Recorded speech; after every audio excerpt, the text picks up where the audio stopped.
Hello guys, എല്ലാവർക്കും അഭിജിത് പ്രകാശ് എന്ന എൻ്റെ യൂട്യൂബ് ചാനലിലേക്ക് സ്വാഗതം. ഇന്ന് നമ്മൾ നോക്കാൻ പോകുന്ന ഡേ 25 ഓഫ് ഹാർഡ് 70 ഡേ ചലഞ്ചാണ്. ഓക്കെ, നമ്മൾ 25ാമത്തെ ദിവസത്തിൽ എത്തിയിരിക്കുകയാണ് ഹാർഡ് 70 ഡേ ചലഞ്ചിൻ്റെ. അതായത് അവസാനത്തെ 70 ദിവസം പ്രിലിംസിൻ്റെ നമ്മൾ ഡീറ്റെയിൽഡ് ആയിട്ട് ഡെഡിക്കേറ്റീവായിട്ട് നമ്മൾ പഠിക്കുന്ന ഒരു കോഴ്സാണിത്.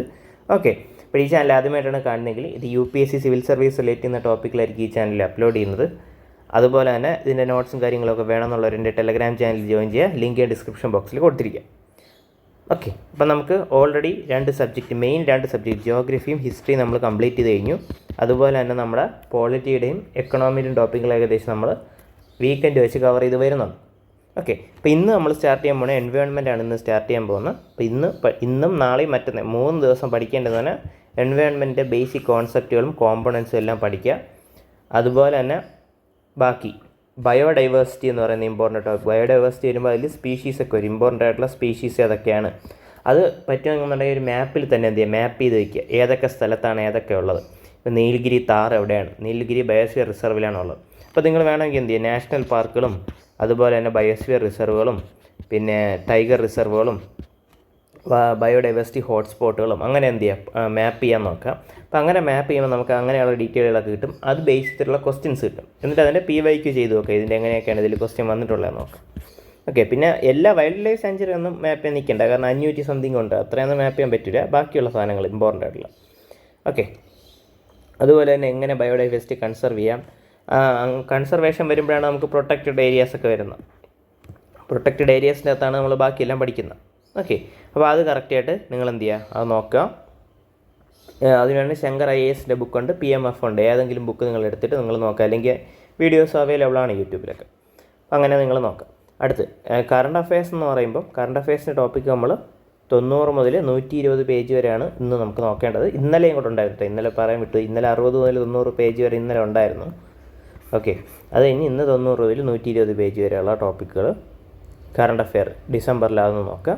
പിന്നെ അടുത്ത് CSAT എന്ന് പറയുമ്പോൾ നമുക്ക് ഇന്നലെ തന്നെയാണ് numerical and alphabet series, coding decoding, ഇതെല്ലാം ലോജിക്കൽ റീസണിങ്ങിൻ്റെയാണ്. ഇത് കുറച്ച് എളുപ്പമായിട്ട് നമുക്ക് കംപ്ലീറ്റ് ചെയ്യാൻ പറ്റും, അത് നിങ്ങൾ നോക്കാം.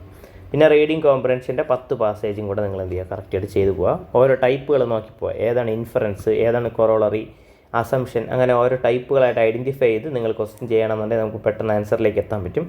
അതിൻ്റെ ബേസിസ് ഞാൻ ഓൾറെഡി ഒരു വീഡിയോയിൽ ഒരു ടൈപ്പ് ഞാൻ ചെയ്ത് കാണിച്ചു തന്നിട്ടുണ്ട്. അതേപോലെ തന്നെ ബാക്കി ടൈപ്പ് എന്ത് ചെയ്യുക, നിങ്ങൾ ചെയ്തു നോക്കുക സ്വന്തമായിട്ട്, നിങ്ങൾക്ക് പെട്ടെന്ന് കിട്ടും. അടുത്ത ഏറ്റവും ഇമ്പോർട്ടൻ്റ് ആയിട്ടുള്ള സാധനമാണ് MCQ ആപ്റ്റിറ്റ്യൂഡ് എന്ന് പറയുന്നത്. അതായത് നമ്മൾ പഠിച്ച സാധനങ്ങൾ നമ്മൾ എങ്ങനെ അപ്ലൈ ചെയ്യുന്നു എന്ന് നോക്കുന്നതാണ് MCQ ആപ്റ്റിറ്റ്യൂഡ്. അപ്പോൾ അത് ഞാൻ പറഞ്ഞാണ്, ഫസ്റ്റ് നമ്മളെ പ്രിഫറൻസ് എപ്പോഴും PYQs ആയിരിക്കണം. PYQs എന്ന് പറയുമ്പോൾ കഴിഞ്ഞ 6 വർഷത്തെ പ്രീവിയസ് ഇയർ ക്വസ്റ്റ്യൻ 100 എടുത്ത് വെച്ച് ചെയ്ത് നോക്കണം. ഓക്കെ, അങ്ങനെ ചെയ്ത് നോക്കുക. അങ്ങനെ എന്ത് ചെയ്യുക, നിങ്ങളുടെ ആ ഒരു ക്വസ്റ്റ്യൻ ചെയ്യുന്ന ഒരു റേഞ്ച് കൂട്ടുക എന്നുള്ളതാണ്. അല്ലെങ്കിൽ എന്താണ്, ക്വസ്റ്റ്യൻ്റെ ആൻസർ ശരിയാക്കാനുള്ള പ്രോബബിലിറ്റി കൂട്ടുക. അതായത് നമുക്ക് കുറച്ച് നോളജ് കാണും, ആ നോളജിനെ ഉപയോഗിച്ചാണ് നമ്മളെങ്ങനെ ക്വസ്റ്റ്യനെ ഐഡൻറ്റിഫൈ ചെയ്യുന്ന വിലയിരുത്തുന്നു. പിന്നെ അതുപോലെ തന്നെ PYQ വെച്ചിട്ട് UPSC എങ്ങനെയാണ് ക്വസ്റ്റ്യൻസ് ഫ്രെയിം ചെയ്യുന്നത്, അതിലെങ്ങനെയാണ് UPSC എങ്ങനെയാണ് ആൻസർ കൊടുക്കുന്നതെന്ന് നിങ്ങൾ എന്ത് ചെയ്യുക, ക്വസ്റ്റ്യൻ ചെയ്ത് തന്നെ മനസ്സിലാക്കുക. അതും വളരെ വളരെ ഇമ്പോർട്ടൻ്റ് ആണ്. അപ്പോൾ അതും കറക്റ്റായിട്ട് നിങ്ങൾ എന്ത് ചെയ്യുക, ചെയ്ത് നോക്കുക. ഇതിനും ഡെയിലി കുറച്ച് സമയം മാറ്റി വയ്ക്കുക. ഓക്കെ, അപ്പോൾ ഇതായിരിക്കും സ്ട്രാറ്റജി. ഈ സ്ട്രാറ്റജി വെച്ച് തന്നെ എന്ത് ചെയ്യുക, നിങ്ങൾ പഠിക്കുക. ഓക്കെ, അതാണ് ഇന്നത്തെ ബേസിക് ആയിട്ടുള്ള ടാർഗറ്റ്. ഈ 3 ദിവസം ഇനി ഏകദേശം ഈ ടാർഗറ്റിനെ ആയിരിക്കും. ഇടയ്ക്കിടയ്ക്കുള്ള ചില്ലറ വ്യത്യാസങ്ങൾ, അതായത് കറണ്ട് അഫയേഴ്സിൽ കുറച്ച് മാറ്റങ്ങൾ വരും. കാരണം കറണ്ട് അഫയേഴ്സ് ഡിസംബർ കഴിയും. ഇനി അടുത്ത് നമ്മൾ ജാനുവരി 2024 തുടങ്ങാൻ പോകണം. ഇപ്പോൾ ജാനുവരി ഫെബ്രുവരിയും കൂടെ കഴിഞ്ഞതിന് ശേഷം നമ്മൾ എന്ത് ചെയ്യും, നമ്മൾ MCQ, അതിന് ശേഷം നമ്മൾ PT 365ൻ്റെ അപ്ഡേറ്റഡ് പാർട്ട് വരും. ഓക്കെ, അതായിരിക്കും നമ്മൾ നോക്കുന്നത്. PT 365 updated part 2. പാർട്ട് 1 നമുക്ക് നോക്കേണ്ട കാര്യമില്ല, പാർട്ട് 2 കൂടെ നോക്കുക. അപ്പോഴും കറണ്ട് അഫയേഴ്സിൻ്റെ ടോപ്പിക്ക് കംപ്ലീറ്റ് ആവും. ഓക്കെ, അപ്പോൾ ആ ഒരു സ്ട്രാറ്റജി ആയിരിക്കും നമ്മൾ മെയിനായിട്ട് ഫോളോ ചെയ്യുന്നത്.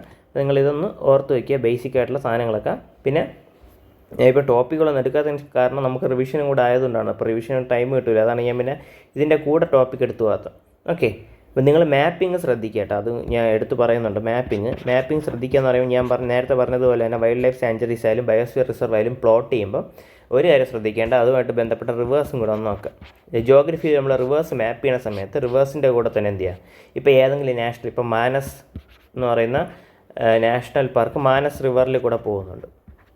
റൈമോണ എന്ന് പറയുന്ന ആസാമിലെ നാഷണൽ പാർക്ക് സങ്കോഷ് എന്ന് പറയുന്ന റിവറിൽ കൂടെ പോകുന്നുണ്ട്. അപ്പോൾ അതുപോലെ ഏതൊക്കെ നാഷണൽ പാർക്കാണ് ഏതൊക്കെ റിവറിൽ കൂടെ പോകുന്നത് എന്നുള്ളത് ബേസിക്കായിട്ട് നിങ്ങൾ എന്ത് ചെയ്യുക, മാപ്പ് ചെയ്ത് പ്ലോട്ട് ചെയ്ത് പഠിക്കുക. അങ്ങനെ പഠിച്ചു കഴിഞ്ഞാൽ എന്ത് പറ്റും, ഇതേപോലത്തെ ക്വസ്റ്റ്യൻസ്. കാരണം ക്വസ്റ്റ്യൻ ഇങ്ങനെ ഈ റിവറിൽ കൂടെ ഏത് നാഷണൽ പാർക്കാണുള്ളത്, അല്ലെങ്കിൽ ഈ സിറ്റിയുടെ അടുത്ത് ഏത് നാഷണൽ പാർക്കാണുള്ളത് എന്നുള്ള ടൈപ്പ് ക്വസ്റ്റ്യൻസ് അവർ ചോദിക്കുന്നുണ്ട്. അതുകൊണ്ടാണ് എൻവയോൺമെൻറ്റിൽ അങ്ങനെയുള്ള ക്വസ്റ്റ്യൻസൊക്കെ നമുക്ക് അവിടെ കിട്ടും. പിന്നെ ബേസിക് കോൺസെപ്റ്റുകൾ എന്താണ് എക്കോ ടോൺ, എഡ്ജ് ഇഫക്റ്റ്, അതുപോലത്തെ ബേസിക് കോൺസെപ്റ്റുകൾ എൻവയോൺമെൻറ്റ് പഠിക്കുക. പിന്നെ വാട്ടർ സൈക്കിൾ, സൾഫർ സൈക്കിൾ, അങ്ങനെയുള്ള കുറച്ച് സൈക്കിൾസിനെ കുറിച്ചും പിന്നെ കുറച്ച് ബേസിക് കോൺസെപ്റ്റ്സിനെ കുറിച്ചുമാണ് ഇവിടെ ബേസിക് ആയിട്ടുള്ളത്. ജസ്റ്റ് ഞാൻ ഓവർവ്യൂ പറഞ്ഞതന്നേ ഉള്ളൂ. ഓക്കെ, അപ്പോൾ അത് ഫോക്കസ് ചെയ്ത് നിങ്ങൾ എന്ത് ചെയ്യുക, പഠിക്കുക. അപ്പോൾ ഈ വീഡിയോ ഇഷ്ടമെങ്കിൽ നിങ്ങൾ ഷുവറായിട്ട് ലൈക്ക് ചെയ്യുക, ഷെയർ ചെയ്യുക, മറക്കാതെ ചാനൽ സബ്സ്ക്രൈബ് ചെയ്യുക. നാളത്തെ ടോപ്പിക്കുകളും കാര്യങ്ങളൊക്കെ ഞാൻ നാളെ പറഞ്ഞുതരാം. അപ്പോൾ ഇത് കറക്റ്റായിട്ട് നിങ്ങൾ എന്ത് ചെയ്യുക, ഫോളോ ചെയ്യുക. താങ്ക്